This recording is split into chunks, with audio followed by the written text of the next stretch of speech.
بسم اللہ الرحمن الرحیم۔ السلام علیکم۔ میں نے جب اپنی بیوی کو ایک قیمتی گاڑی سے اترتے دیکھا تو میری سانسیں رک گئیں۔ میں نے اسے خود اپنے ہاتھوں سے اس گھر سے نکالا تھا۔ کیوں؟ کیونکہ اس کے کپڑوں سے لہسن اور ادرک کی بدبو آتی تھی، کیونکہ وہ ہر وقت تھکی ہوئی لگتی تھی، اور آج وہ اتر رہی تھی ایک گاڑی سے جو میری سوچ سے بھی باہر تھی۔ تب مجھے احساس ہوا کہ شاید قصور اس کا نہیں تھا، قصور میرا تھا۔ کبھی کبھی محبت ختم نہیں ہوتی، بس روزمرہ کی تھکن اسے دبا دیتی ہے۔ میری شادی کو بھی 3 سال بھی پورے نہیں ہوئے تھے، لیکن مجھے لگنے لگا تھا جیسے میں کسی قید میں آ گیا ہوں۔ وہ صبح اٹھتی، برتن دھوتی، جھاڑو دیتی، پھر روٹی سالن بناتی، کپڑے سکھاتی، اور شام تک بس ایک تھکی ہوئی عورت بن کر میرے سامنے آتی۔ اس کے کپڑوں سے لہسن ادرک کی تیز بدبو آتی اور میں چپ رہتا، پر دل کے اندر کچھ ٹوٹنے لگتا۔ جب وہ مسکرا کر میرے قریب آتی تو مجھے سکون کی بجائے بوجھ محسوس ہوتا تھا۔ مجھے لگتا تھا جیسے میرے آس پاس کوئی ایسی فضا ہے جو مجھے گھٹن دے رہی ہو۔ میں جانتا تھا وہ دن بھر کام کرتی ہے، لیکن اس کی سادگی اب مجھے بے رنگ لگنے لگی۔ وہ عورت جس سے کبھی محبت کی تھی، اب وہی مجھے خود سے دور کرتی جا رہی تھی۔ اس کے ہاتھوں کی خوشبو مسالوں کے پسینے میں بدل چکی تھی، اور اس کی باتوں میں دلکشی کی بجائے تھکن بولتی تھی۔ وہ خاموش رہتی تو لگتا جیسے کوئی دبی دبی چیخ ہے جو مجھے جھنجھوڑنے کی بجائے تھکا دیتی ہے۔ وہ ہر رات میرے انتظار میں بیٹھی رہتی اور میں فون پر لگا رہتا۔ کبھی وہ قریب آتی تو میں بہانے سے اٹھ جاتا۔ مجھے لگتا تھا کہ مجھے کسی نئی زندگی کی طرف جانا ہے، جہاں یہ بدبو نہ ہو، یہ تھکن نہ ہو، یہ روٹین نہ ہو، جہاں زندگی ہو، نئی چمک دمک ہو، خوشبو ہو، تازگی ہو۔ اور شاید اب میں اسی موڑ پر تھا جہاں اکثر مرد اپنی پرانی محبت کو چھوڑ کر ایک نئی چمکتی دھمکتی دنیا کی طرف بڑھتے ہیں۔ وہ دن بھی عام دنوں جیسا ہی تھا، مگر نہ جانے کیوں میری برداشت کی حدیں ختم ہونے لگی۔ صبح سے ہی وہ کچن میں مصروف تھی۔ سالن کا تیز مسالے دار بھاپ ہر کمرے میں پھیل چکا تھا، اور جیسے ہی وہ میرے سامنے آئی، اس کے کپڑوں سے لہسن ادرک کی وہی پرانی جانی پہچانی مگر میرے لیے ناقابل برداشت بدبو اٹھنے لگی۔ میں نے منہ دوسری طرف موڑ لیا، لیکن وہ خوشی خوشی میرے قریب آئی اور بولی، آج تمہارے پسند کا کھانا بنایا ہے۔ میں نے بغیر کچھ کہے اس کا بازو پکڑا اور زور سے اسے کمرے سے باہر دھکیل دیا۔ وہ حیرت سے مجھے تکتی رہ گئی، جیسے اس نے کبھی سوچا ہی نہ ہو کہ میں ایسا بھی کر سکتا ہوں۔ وہ دروازے کے باہر زمین پر بیٹھ گئی اور بچوں کی طرح سسکیاں بڑھنے لگی۔ وہ میری بیوی تھی، میری شریک حیات تھی، میرے لیے سب کچھ چھوڑ کر میرے ساتھ آئی تھی، مگر آج وہ میرے دل کے دروازے سے نکال دی گئی تھی۔ میں اندر بیٹھا خاموشی سے موبائل پر نظریں جمائے رہا، لیکن کانوں میں اس کی سسکیوں کی آواز چبھتی رہی۔ وہ بار بار ہچکیوں کے ساتھ رو رہی تھی، اور میں اندر ہی اندر بے سکونی محسوس کر رہا تھا، مگر پھر بھی میں باہر نہ گیا۔ میں نے پلٹ کر نہ دیکھا۔ میں نے اپنی انا کی تسکین کے لیے ایک عورت کو توڑ دیا جس نے کبھی مجھ سے کوئی سوال نہیں کیا تھا، جس نے کبھی مجھ سے شکایت تک نہیں کی تھی، بس میرا خیال رکھا۔ لیکن آج میں نے اسے وہ بدبودار عورت کہہ کر باہر نکال دیا تھا۔ میں نہیں جانتا تھا کہ وہ جو بدبو مجھے ناگوار لگتی ہے، وہ اسی محبت کی خوشبو تھی جو اب میرے گھر سے نکل چکی تھی۔ بیوی کو نکالنے کے کچھ ہی ہفتوں بعد میں نے ایک فیصلہ کیا جو میرے نزدیک میری زندگی کا نیا آغاز تھا۔ وہ لڑکی جسے میں نے چنا وہ ماڈرن تھی، پڑھی لکھی تھی، خوشبوؤں سے مہکتی ہوئی، مہنگے لباس پہنے ہوئے ایک الگ ہی دنیا کی عورت تھی۔ پہلی ملاقات میں ہی اس کے انداز نے مجھے اپنی طرف کھینچ لیا۔ وہ مسکرائی تو لگا جیسے ساری دنیا کا سکون میرے سامنے آ گیا ہے۔ میں نے جلدی جلدی اس سے نکاح کر لیا، اور دل ہی دل میں سوچنے لگا کہ اب میری زندگی میں سکون آ جائے گا۔ اب مجھے وہ بدبودار تھکن زدہ عورت نہیں دیکھنی پڑے گی جو سارا سارا دن گھر کے کاموں میں الجھی رہتی تھی۔ لیکن جیسے ہی نئی بیوی میرے گھر آئی، آہستہ آہستہ سب کچھ بدلنے لگا۔ اس کے لہجے میں نرمی کم اور غرور زیادہ تھا۔ وہ مجھے نام سے پکارتی تھی، جیسے میں اس کا کوئی ساتھی ہوں، شوہر نہیں۔ اس کی باتوں میں چبھن ہوتی تھی، مسکراہٹ میں بناوٹ تھی، اور آنکھوں میں ایسی چمک جو دل کو سرد کر دیتی۔ وہ میرے ساتھ بیٹھتی تو فون پر مصروف رہتی، میری بات سنتی تو جیسے مجبوراً سنتی، گھر کے کاموں سے اسے چڑھتی، کچن اس کے لیے نوکرانیوں کے لیے تھا، اور میری ماں اور بہنوں سے وہ یوں ملتی جیسے بس رسم نبھا رہی ہو۔ میں اکثر راتوں کو جاگتا اور سوچتا کہ کیا یہی وہ عورت تھی جس کے لیے میں نے اپنا گھر توڑ دیا؟ کیا یہی وہ خوشبو تھی جس کے لیے میں نے لہسن ادرک کی سچی محبت کو نفرت کی نظر سے دیکھا تھا؟ اس کی موجودگی میرے دل کو گرم نہیں کرتی تھی، بلکہ ایک عجیب سا خالی پن دیتی، جیسے سب کچھ ہو کر بھی کچھ نہ ہو۔ جس ماں نے میری پہلی بیوی کو تانے دے دے کر گھر سے رخصت کیا تھا، جو روز اس کی سادگی پر باتیں بناتی، جو ہر وقت کہتی کہ ہمارے بیٹے کے لائق کوئی حسین تعلیم یافتہ ماڈرن بہو ہونی چاہیے، اب وہی ماں ہر وقت میرے کمرے کے دروازے پر آ کر شکوے کرتی تھی، چہرہ غصے سے سرخ ہوتا اور لہجہ کڑوا۔ وہ بار بار کہتی کہ یہ لڑکی تو ہمارے کسی کام کی نہیں ہے، نہ یہ صبح وقت پر اٹھتی ہے، نہ گھر کے کسی کام کو ہاتھ لگاتی ہے، نہ ہمارے ساتھ بیٹھ کر کھاتی ہے، اور نہ ہی کوئی لحاظ رکھتی ہے۔ تمہیں تو جیسے بہو کی بجائے ایک رن وے کی ماڈل مل گئی ہے جو صرف اپنی تعریفوں میں مگن رہتی ہے۔ اماں کی آواز میں دکھ اور طنز برابر برابر تھے۔ ان کی آنکھوں میں وہ بے بسی تھی جو اس دن پہلی بیوی کو رخصت کرتے وقت نہیں تھی۔ وہ جب بات کرتی تو صرف شکایتیں ہی شکایتیں ہوتی۔ میری بہنیں بھی اب چپ نہ رہتی۔ وہ کہتی تھی، پہلے تو کچھ بھی کہو خدمت تو کرتی تھی، وقت پر کھانا ملتا تھا، ہاتھ بٹاتی تھی، اماں کے ساتھ بیٹھتی تھی، اور تمہاری نئی بیوی، وہ تو جیسے اس گھر میں مہمان بن کر آئی ہو، جو کسی کے دکھ در کو اپنا دکھ نہیں سمجھتی، نہ ہماری عزت کرتی ہے نہ تمہاری۔ میرا دل اب الجھنے لگا، کیونکہ ایک طرف میری انا تھی اور دوسری طرف وہ تلخ سچائی جو ہر دن میرے سامنے بے نقاب ہو رہی تھی، اور ان سب کے بیچ وہ عورت جسے میں نے خواب سمجھا تھا اب حقیقت میں ایک ایسا زخم بن چکی تھی جو روتا نہیں، بس اندر ہی اندر ہر دن تکلیف دیتا ہے۔ اب مجھے ہر دن کچھ نیا سننے کو ملتا۔ نئی بیوی کسی بھی بات پر خوش نہ ہوتی، صبح ناشتے سے لے کر رات کے سونے تک اس کے ماتھے پر شکن رہتی، وہ ہر وقت موبائل پر مصروف رہتی، کوئی بات کرو تو اپنی نظریں اوپر اٹھا کر طنز سے جواب دیتی۔ ایک دن میں نے اسے کہا کہ اماں کے لیے چائے بنا دو، تو بولی، آپ کے گھر میں نوکرانی ہو کیا؟ مجھے نہیں پتا اماں کیا سمجھتی ہیں مجھے۔ میں نے مسکرا کر بات سنبھالنے کی کوشش کی، لیکن وہ پھر بھی تیز آواز میں بولی، سب کاموں کے لیے آپ لوگوں کو بہو نہیں، کام والی چاہیے تھی۔ وہ نہ صرف اماں کی بلکہ میری بھی تذلیل کرنے لگی۔ وہ مجھ سے اب وہ لہجے میں بات کرتی جیسے میں اس کا شوہر نہیں، کوئی نوکر ہوں۔ ایک دن جب میں نے اسے کہا کہ ذرا میرے کپڑے استری کر دو، تو بولی، آپ کے ہاتھ سلامت ہے یا کسی نے زنجیر ڈال دی ہے؟ شوہر ہو غلام نہیں بنایا آپ کو؟ اور پھر خود اپنے کمرے میں جا کر زور سے دروازہ بند کر لیا۔ میں گہری سانس لے کر وہیں صوفے پر بیٹھ گیا اور ان لمحوں کو یاد کرنے لگا جب پہلی بیوی خاموشی سے میرے ہر کام کو خود سے پہلے رکھتی، میرے کپڑے وقت پر استری ہوتے، جوتے پالش ہوتے، دروازے پر آ کر چپل میرے سامنے رکھتی، اور چائے ایسے ہاتھ میں دیتی جیسے میرے دل کو سکون مل جائے۔ لیکن میں نے وہ سب نظر انداز کیا، میں نے وہ سب بدبو سمجھ کر دھکیل دیا، اور آج جسے میں نے خوشبو سمجھا تھا وہ مجھے جلا رہا تھا۔ اس کے لہجے کی تیزی میرے دل میں کیل کی طرح پیوست ہوتی جا رہی تھی۔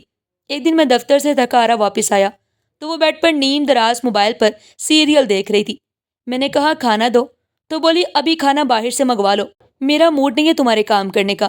اس کے بعد وہ اپنی ہنسی کو روک نہ سکی۔ میں اسے خاموشی سے دیکھتا رہا اور سوچنے لگا، کیا واقعی میں نے غلط فیصلہ کیا ہے؟ کیا وہ عورت جسے میں نے دھتکارا صرف اس لیے کہ وہ سادہ تھی اور کام کرتی تھی، وہی دراصل میری اصل خوشی تھی، میرے سکون کا راز تھی؟ میں نے صرف چمک دے کر اندھیرا چن لیا، اور اب وہ اندھیرا مجھے اندر سے کھا رہا تھا۔ نئی بیوی کی زبان ہر دن میرے دل کو زخمی کرتی۔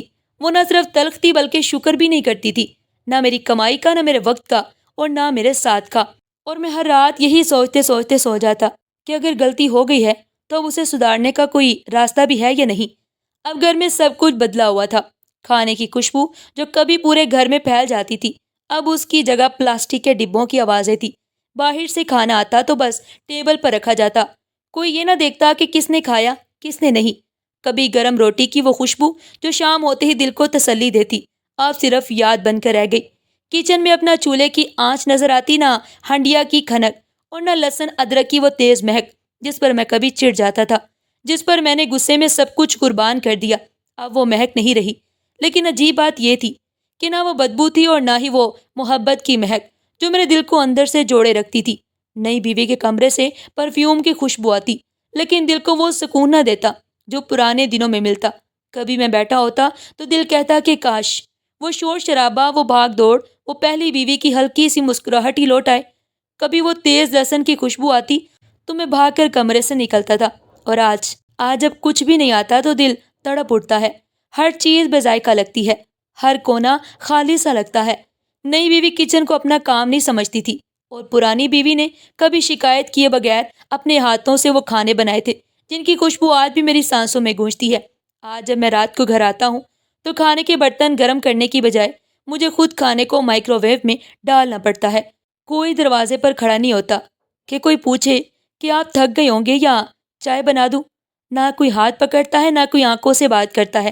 اب میرے گھر میں سب کچھ ہے، لیکن خالی پن کی ایک ایسی دیوار بھی ہے جو مجھے ہر لمحے اس مہک کی یاد دلاتی ہے جسے میں نے بدبو سمجھ کر اپنی زندگی سے بے دخل کر دیا۔ ایک دن نوکرانی نے فون کر کے بتایا کہ وہ نہیں آ سکتی، آج کچھ ضروری کام ہے۔ میں نے کہا ٹھیک ہے اور فون رکھ دیا۔ لیکن جیسے ہی کچن میں خاموشی پھیلی، اماں کی آواز آئی، بیٹا آج کھانا کون بنائے گا؟ نئی بہو تو ہاتھ بھی نہیں لگاتی۔ میں نے کہا کوئی بات نہیں، باہر سے منگوا لیں۔ اماں نے افسوس سے کہا، کیا ہر دن باہر سے ہی کھائیں گے؟ گھر کا پکا ہوا کھانا بھی کوئی نعمت ہوتا ہے۔ میں خاموش ہو گیا۔ پھر بہن آئی اور کہنے لگی، کپڑے بھی پریس نہیں ہوئے اور صبح کی چائے بھی کسی نے نہیں بنائی۔ تب میری نظریں خود بخود کچن کے دروازے کی طرف جا کر رک گئیں۔ دل کے کسی کونے سے آواز آئی، وہ ہوتی تو اب تک چائے بھی بن چکی ہوتی اور سالن کی خوشبو بھی آ رہی ہوتی۔ اماں بار بار کہہ رہی تھی کہ تمہاری پہلی بیوی کام کی تھی، سادہ ضرور تھی مگر دل سے خدمت کرتی تھی، کسی بات پر چلاتی نہیں تھی، کبھی ہمیں کام کے لیے آواز نہیں دینی پڑتی تھی۔ اور آج یہ تمہاری ماڈرن بیوی ایسے کمرے میں بند ہے جیسے ہم سب کے اوپر کوئی احسان کر رہی ہو۔ میں کمرے میں گیا تو دیکھا وہ بیڈ پر لیٹی موبائل پر مصروف تھی۔ میں نے کہا کہ اماں کے لیے چائے بنا دو تو فوراً بولی، آپ کے گھر والوں کو بس کام کی فکر ہے، میری طبیعت بھی دیکھ لیا کریں کہ کیسی ہے۔ اس وقت میری برداشت کی حد ٹوٹ گئی۔ میں چپ چاپ واپس صوفے پر آ کر بیٹھ گیا اور سوچنے لگا کہ وہ عورت جسے میں نے صرف سادگی کی بنیاد پر چھوڑ دیا، آج مجھے ہر سانس میں یاد آ رہی ہے۔ اس کے ہاتھ کے کھانے، اس کے خاموش انداز، اس کا ہر چیز کو ترتیب سے رکھنا مجھے بہت یاد آ رہا تھا۔ نوکرانی کی ایک دن کی غیر حاضری نے جیسے پورا گھر ہلا کر رکھ دیا تھا۔ سب کو احساس ہونے لگا کہ جسے وہ معمولی سمجھتے تھے وہی اصل سہارا تھی، اور مجھے اپنے فیصلے پر اب پہلی بار واقعی پچھتاوا محسوس ہوا تھا۔ کئی دنوں سے دل میں ایک ہی خیال پل رہا تھا کہ پہلی بیوی کو واپس لے آؤں۔ اماں بھی مان چکی تھی، بہنیں بھی کچھ نہ کچھ کہنے لگ گئی تھی کہ جو سہولت تھی وہ اس کے ساتھ تھی۔ نئی بیوی نے سب کی امیدیں توڑ دی اور میں تو خود اندر سے ٹوٹ چکا تھا۔ میں نے دل مار کے شرمندگی کے ساتھ اس کے میکے جانے کا فیصلہ کیا۔ راستے بھر سوچتا رہا کہ کیسے بات کروں گا، کیا وہ مجھے دیکھ کر چپ ہو جائے گی، کیا آنکھوں میں آنسو لے کر کہے گی کہ آخر کار تمہیں میری قدر آ ہی گئی، یا شاید مجھے دیکھ کر وہ دروازہ بند کر دے، شاید تانا دے، یا شاید خاموشی سے واپس چلنے کو تیار ہو جائے جیسے پہلے خاموشی سے سب سہتی تھی۔ میں جب اس کے دروازے پر پہنچا تو دل دھڑک رہا تھا، شرمندگی چہرے پر صاف تھی، ہلکی ہلکی بارش ہو رہی تھی۔ وہ لمحہ مجھے اندر تک بھگا رہا تھا۔ دروازہ کھلا تو جو منظر دیکھا اس نے میری سانس روک دی۔ سامنے وہ کھڑی تھی، خوبصورت لباس میں، خوددار چہرہ، صاف روشن آنکھوں میں اعتماد اور لبوں پر ہلکی سی مسکراہٹ، جیسے کہنے کو بہت کچھ ہو مگر کہنا ضروری نہ سمجھتی ہو۔ وہ ویسی نہیں تھی، نہ سادہ لگ رہی تھی، نہ مجبور اور نہ خاموش۔ اس کے پیچھے ایک کروڑوں کی گاڑی کھڑی تھی، دروازے پر اس کا چھوٹا سا بیگ رکھا تھا جیسے کہیں جانے کی تیاری میں ہو۔ میں نے نظر جھکا کر بس اتنا کہا، تم سے معافی مانگنے آیا ہوں، میں جانتا ہوں میں نے تمہیں نہیں تمہارے جذبے کو تکلیف دی، تمہارے خلوص کو بدبو کہا، تمہارے خالص پن کو نظر انداز کیا۔ وہ کچھ دیر خاموش رہی، پھر نرم لہجے میں بولی، وقت بہت کچھ سکھا دیتا ہے اور تم نے مجھے وہ سکھایا جو شاید کوئی نصیحت نہیں دے سکتی تھی۔ آج میں خود کو جان چکی ہوں، اب کسی کے سائے میں جینے کی ضرورت نہیں رہی۔ وہ پلٹ کر اپنی گاڑی کی طرف بڑھی اور میرے قدم وہی جم گئے۔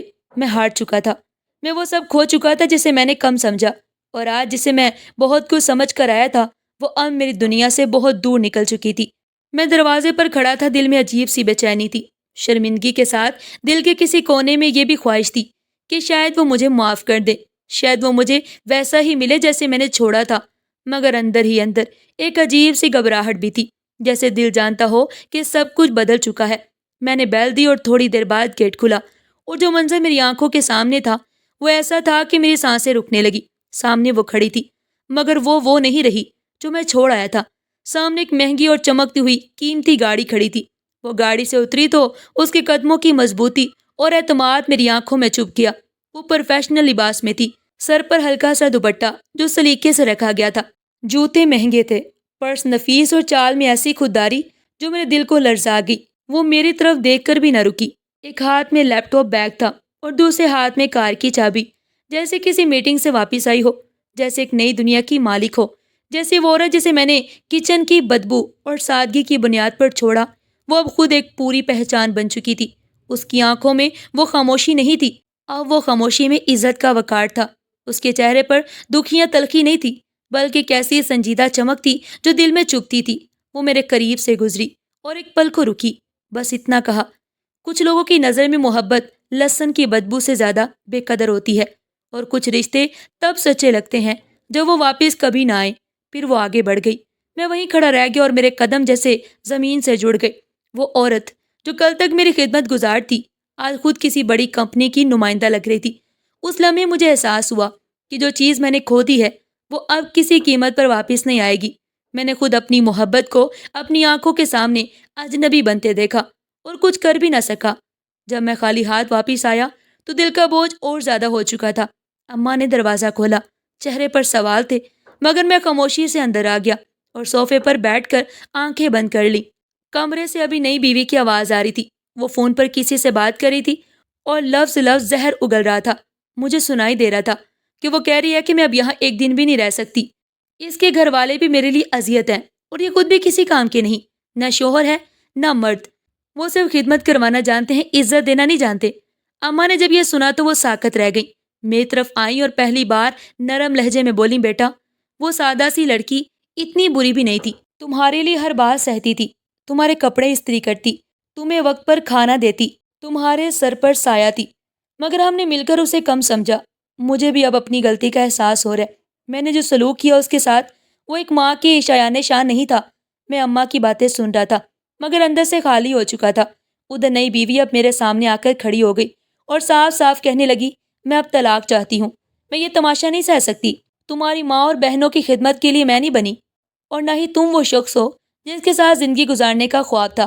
میں نے تمہیں تمہاری حیثیت سے زیادہ سمجھا، تم جتنا دکھتے ہو اتنے ہو نہیں۔ یہ کہہ کر وہ اندر گئی اور اپنا بیگ اٹھا کر باہر نکل گئی۔ میں اور اماں دونوں صدمے میں تھے اور گھر کا سکون جیسے زمین میں دفن ہو چکا تھا۔ بہنیں بھی کمرے کے کونے میں بیٹھی کچھ سوچ رہی تھی اور میں بس یہ سوچ رہا تھا کہ جو زندگی میں نے اپنے فیصلوں سے برباد کی ہے وہ اب شاید دوبارہ نہ جڑ سکے۔ میں اس کے آفس کے باہر بیٹھا، انتظار کی گھڑیاں ایک ایک صدی جیسی لگ رہی تھی، دل جیسے سینے سے باہر آ جائے گا۔ دروازہ کھلا اور وہ نکلی، ہاتھ میں فائلز تھیں، چہرے پر وہی وقار، وہی شان جو ایک کامیاب عورت کی پہچان ہوتی ہے۔ اس نے مجھے دیکھا لیکن وہ ٹھہری نہیں۔ میں جلدی سے اس کے قدموں میں بیٹھ گیا، سر جھکا کر، آنکھوں میں آنسو بھر کر صرف اتنا کہا، مجھے معاف کر دو، میں نے تمہیں نہیں پہچانا، میں نے تمہاری محبت کی قدر نہیں کی، میں نے تمہیں ایک معمولی عورت سمجھا، مگر تم تو سب کچھ تھی۔ تم جیسی عورت کسی گھر کو جنت بنا سکتی ہے، مگر میں نے تمہاری جنت کو جہنم بنایا۔ وہ رکی، اس نے نیچے میری طرف دیکھا، نہ طنز تھا، نہ غصہ، نہ رحم تھا، صرف ایک گہری خاموشی تھی۔ اس نے کہا، تمہیں معاف کرنے میں مجھے کبھی کوئی مسئلہ نہیں تھا، میں نے تمہیں تب بھی دل سے معاف کر دیا تھا جب تم نے مجھے میرے کپڑوں، میری لہسن کی بدبو اور میرے سادہ پن کی وجہ سے دھتکارا تھا، مگر اب میری زندگی میں تمہاری کوئی گنجائش نہیں۔ اب میں اپنی زندگی کے اس مقام پر ہوں جہاں واپسی کے دروازے نہیں، صرف آگے بڑھنے کے راستے ہوتے ہیں۔ میں وہ عورت نہیں ہوں جو تمہارے پچھتاوے پر رک جائے، میں وہ عورت ہوں جس نے اپنا دکھ، اپنا درد، اپنا آنسو سب کاغذ میں لپیٹ کر آگ میں ڈال دیا۔ اب میں جل چکی ہوں اور اس راگ سے ایک نئی عورت نے جنم لیا جو خود پر فخر کرتی ہے اور کسی کی منتوں کی محتاج نہیں۔ وہ یہ کہہ کر چلی گئی اور میں وہیں ساکت بیٹھا رہ گیا، لوگوں کی نظروں میں ایک سادہ بیوی کو چھوڑنے والا شوہر، اور دل میں ایسا خالی پن جو پوری زندگی بھر نہ سکے گا۔ اب میں جان چکا ہوں کہ محبت لہسن کی بو سے نہیں ناپی جاتی، بلکہ نیت کی خوشبو سے تولی جاتی ہے۔ شوہر سڑک پر بیٹھا تھا، گرد و غبار اس کے کپڑوں پر جم چکا تھا، آنکھیں سرخ تھی، دل میں ایسا طوفان تھا جس کی چیخ باہر نہیں آ رہی تھی۔ اسے پہلی بار احساس ہو رہا تھا کہ سادگی بدبو نہیں ہوتی، محبت کے رنگ ہوتے ہیں۔ وہ لہسن ادرک کی خوشبو جو اسے کبھی گراں گزرتی تھی، وہی اب اس کے دل کی مہک بن چکی تھی۔ اس کے ہاتھوں کے کھانے میں جو ذائقہ تھا وہ اب ہوٹلوں کے کھانوں میں بھی نہیں ملتا۔ اس کی خاموشی جو پہلے بوجھ لگتی تھی اب امن کی علامت لگتی تھی۔ جو آنکھیں کبھی اس کے انتظار میں راتیں جاگتی تھی، آج وہ آنکھیں کسی اور خواب کو دیکھ رہی تھی۔ شوہر کی آنکھوں سے آنسو رکے نہیں، وہ خود کو مٹی میں گھرا محسوس کر رہا تھا، لیکن اس بار اس کی معافی دیر سے آئی۔ وہ عورت جسے اس نے چھوڑ دیا وہ اب واپس نہیں آ سکتی تھی، نہ دل سے، نہ وقت سے، نہ راستے سے۔ وہ عورت جو کل تک اس کے کچن میں روٹیاں بناتی تھی، آج اپنے آفس میں فیصلے لے رہی تھی۔ وہ جو کل خاموش تھی، آج دنیا اس کی بات سن رہی تھی، اور وہ کل جو اس پر حکم چلاتا تھا، آج اس کے قدموں میں بیٹھ کر بس یاد کی روٹی پر آنسو کھا رہا تھا۔ وہ جان چکا تھا کہ زندگی کی اصل سکون نہ مہنگے کپڑوں میں ہوتے ہیں نہ جدید سوچ میں، بلکہ وہ ایک سادہ بیوی کی خاموش دعاؤں اور خالص خدمت میں ہوتے ہیں۔ آج اسے سب کچھ یاد آ رہا تھا، لیکن افسوس کہ بہت دیر ہو چکی تھی۔ اگر آپ کو یہ کہانی دل کو چھو گئی ہو، اگر آپ کو اس میں کہیں نہ کہیں اپنی یا کسی جانے والے کی جھلک نظر آئی ہو، تو برائے مہربانی ہمارے چینل ایڈیو پن پوائنٹ کو سبسکرائب کریں، ویڈیو کو لائک کریں، کمنٹ میں اپنی رائے ضرور دیں، اور ایسے سبق آموز حقیقی زندگی سے جڑی کہانیوں کے لیے ہماری اگلی ویڈیوز کو دیکھنا مت بھولیے گا۔ اللہ حافظ۔